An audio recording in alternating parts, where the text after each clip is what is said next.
Welcome, my name is Jessica Quinn, and today I will be presenting this podcast on ethnographic research in the field of marketing.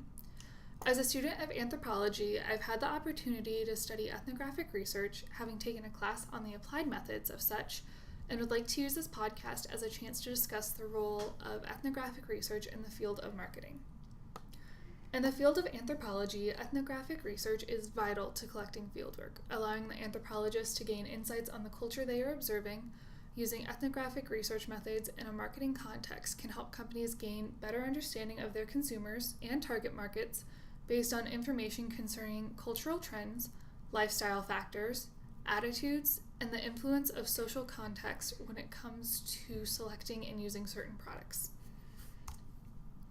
As discussed in George and Michael Belch's textbook on advertising and promotion, these methods of gathering qualitative data has become increasingly popular among advertising agencies. Ethnographic research involves a combination of efforts concerning observation and interviews.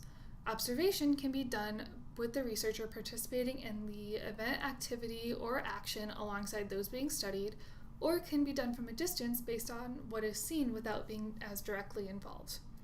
And this is called participant observation. Participant observation helps provide more in-depth insights to research regarding how the product or brand is received, what opinions or thoughts are expressed, and overall allowing researchers to gain a better understanding of attitudes directed to the product or the brand.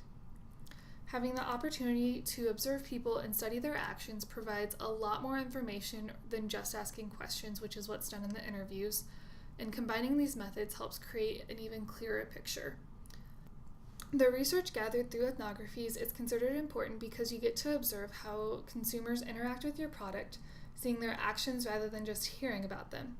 It's like being able to see them walk the walk and not just talk the talk.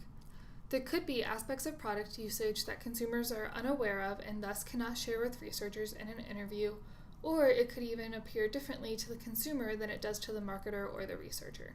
But as stated before, ethnographic research in marketing has quite a few advantages. It's holistic in nature. It can be conducted on a small scale since it is so intensive. You can still achieve the benefits and the results that you would like from the research. It helps fill in the gaps that are left out from interviews and testimonials and what customers have to say. It helps fill in the gaps that are left from interviews and testimonials. It also helps people feel heard and that their opinion is out there. Lastly, ethnographic research provides direct feedback that helps guide adjustments to make advertisements and promotions even better in the future. On the other side, perhaps the biggest disadvantage of ethnographic studies in advertising and marketing is the cost the research comes at. Conducting research in such a way culminates into a large price tag since it is an intensive process requiring a substantial amount of time to gather meaningful information. Another drawback to consider is if participants know they are being observed, they might alter their behavior, whether consciously or unconsciously, and this could alter data and make it less meaningful.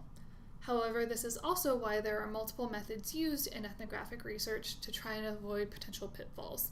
Even on a small scale, conducting research in this manner through observation, discussion, and study can be important for improving marketing efforts. If nothing else, it should be encouraged for individuals in marketing to engage with consumers and open that direct line of communication.